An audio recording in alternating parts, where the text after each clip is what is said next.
আমি বর্তমান সরকার প্রধানকে বলতে চাই, নবীর দুশ্মনের কোনো নাম নেই, নেই তার কোনো পরিচয়, নেই তার কোনো ধর্ম। তার পরিচয় শুধু একটাই, সে আমার দুশ্মন, সে আমার নবীর দুশ্মন, সে সমগ্র বিশ্বের দুশ্মন। আর এই বিশ্বের দুশ্মনের একটাই মাত্র শাস্তি, আর তা হলো মৃত্যুদণ্ড।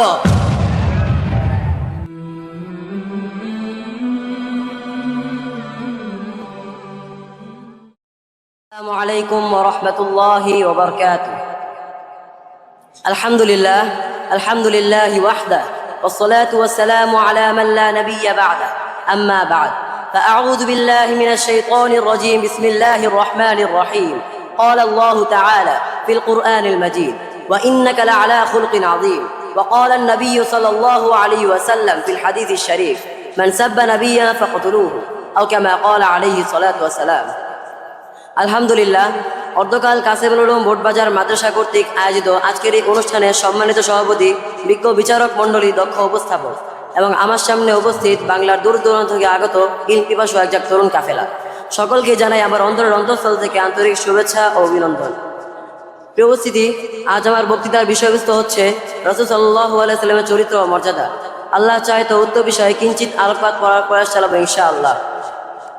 প্রিয় উপস্থিতি, পৃথিবী যখন ঘর অন্ধকারে হারিয়ে যাচ্ছিল, জাহিলিয়াতের ভয়ের অন্ধকার যখন সমগ্র পৃথিবীকে ক্রমে গ্রাস করে নিচ্ছিল, যখন গোত্রে করতে ছিল দলাদলি, হানাহানি ও রক্তারক্তির প্রবল স্রোতধারা, ঠিক তেমনি বিভীষিকাময় মুহূর্তে মহান আল্লাহ তাআলা সিরাত মুনিয়া চিরোজ্জ্বল রশনি দিয়ে রহমতুল্লিল আলামিন হিসেবে ধরণী বুকে প্রেরণ করেন হযরত মুহাম্মদ মুস্তাফা সাল্লাল্লাহু আলাইহি সাল্লামকে। সিরাত মুনিয়া সেই উজ্জ্বল রশনির আলো দিয়ে তিনি পথহারা মানুষদের কাছে পৌঁছিয়ে দেন হেদায়েতের উজ্জ্বল সরণিতে। শুধু কি তাই, তিনি মানব জাতির জন্য এমন এক আদর্শ বাণী ও শিক্ষা নিয়ে আসেন যা ইতিহাসের সবচেয়ে নিকৃষ্টতম মানুষদেরকে পরিণত করেন ইতিহাসের সর্বোত্তম স্বর্ণ মানবে, যার দ্বারা মানুষ জানতে পারে ইহলৌকিক পরলৌকিক উভয় জগতে সফলতার এক সোনালী মাধ্যম, যার দ্বারা মানুষের জীবনে ফিরে আসে সুখ, শান্তি, মানবতা ও ভ্রাতৃত্বের মহান বন্ধন।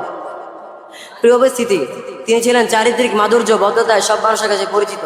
তার আমানতদারি ও বিশ্বস্ততা চরম শত্রুর মনে বন্ধুত্বের আবেগ সৃষ্টি করত। তার স্পষ্টবাদী বিজ্ঞ ফয়সালা নিষ্ঠুর জালেমের মনে কম্পন সৃষ্টি করত। এক কথায় রাসূল সাল্লাল্লাহু আলাইহি সাল্লাম ছিলেন সর্বজনীন, সর্বগুণের আধার ও অতুলনীয় মর্যাদার অধিকারী। এ বিষয়ে মহান আল্লাহ তাআলা বলেন, ওয়া ইন্নাকা লাআলা খুলুকিন আযীম, অর্থাৎ নিশ্চয়ই আপনি মহান চরিত্রের অধিকারী। অন্য এক আয়াতে বলেন, ওয়া রাফা'না লাকা যিকরাক, অর্থাৎ আমি আপনার সম্মানকে উঁচু করে দিয়েছি। প্রিয় উপস্থিতি, উপরোক্ত আলোচনা দ্বারা আমাদের নিকট রাসূল সাল্লাল্লাহু আলাইহি সাল্লামের চরিত্র মর্যাদা দিবালোকের ন্যায় সুস্পষ্ট। কিন্তু আজ আফসোসের সাথে বলতে হয়, আমার নবী করিম সাল্লাল্লাহু আলাইহি সাল্লামের চরিত্র ও মর্যাদা এত বেশি থাকার পরেও বর্তমান দুনিয়া আমার নবী করিম সাল্লাল্লাহু আলাইহি সাল্লামকে অপমান করে, গালি দেয়, কটূক্তি করে, অথচ আজ মুসলিম উম্মাহ নীরব।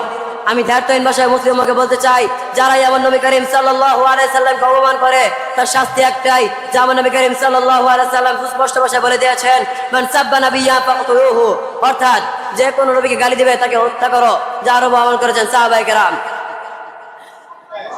আমি আজ ইতিহাসে সাক্ষী রেখে বলতে চাই, রাসূল সাল্লাল্লাহু আলাইহি সাল্লামের চরিত্র মর্যাদা রক্ষায় সাহাবায়ে কেরাম নিজের জীবনে পরোয়া করে নেই, তারা নিজের পরিবারের পরোয়া করে নাই, বরং তারা খোলা তলোয়ার বের করে শরীরের শেষ রক্তবিন্দু পর্যন্ত লড়াই করেছেন, আমার নবীর ইজ্জতকে রক্ষা করেছেন। প্রিয় উপস্থিতি, এর সুস্পষ্ট প্রমাণ হচ্ছে যখন ইহুদিদের নেতা কাব ইবনে আশরাফ তার কবিতায় রাসূল সাল্লাল্লাহু আলাইহি সাল্লামকে নিয়ে কটূক্তি করলো, তখন সাহাবায়ে কেরামের একদল তার মাথাকে দ্বিগুণিত করে জাহান্নামে পাঠিয়ে দেন। প্রিয় উপস্থিতি, সর্বশেষ আমি আমার সুস্পষ্ট ভাষায় বলতে চাই, নবীর দুশ্মনের কোনো নাম নেই, নেই তার কোনো পরিচয়, নেই তার কোনো ধর্ম। তার পরিচয় শুধু একটাই, সে আমার দুশ্মন, সে আমার নবীর দুশ্মন, সে সমগ্র বিশ্বের দুশ্মন। আর এই বিশ্বের দুশ্মনের একটাই মাত্র শাস্তি, আর তা হলো মৃত্যুদণ্ড। আমি বর্তমান সরকার প্রধানকে বলতে চাই, যারাই আমার নবী করিম সাল্লাল্লাহু আলাইহি সাল্লামকে অপমান করে তার মৃত্যুদণ্ডের আইন সংসদে পাস দিতে হবে। এই বলে আমি আমার বক্তব্য শেষ করছি। নাসরুম মিনাল্লাহ ওয়া ফাতহুন করিব। আসসালামু আলাইকুম ওয়া রাহমাতুল্লাহি ওয়া বারাকাতুহু।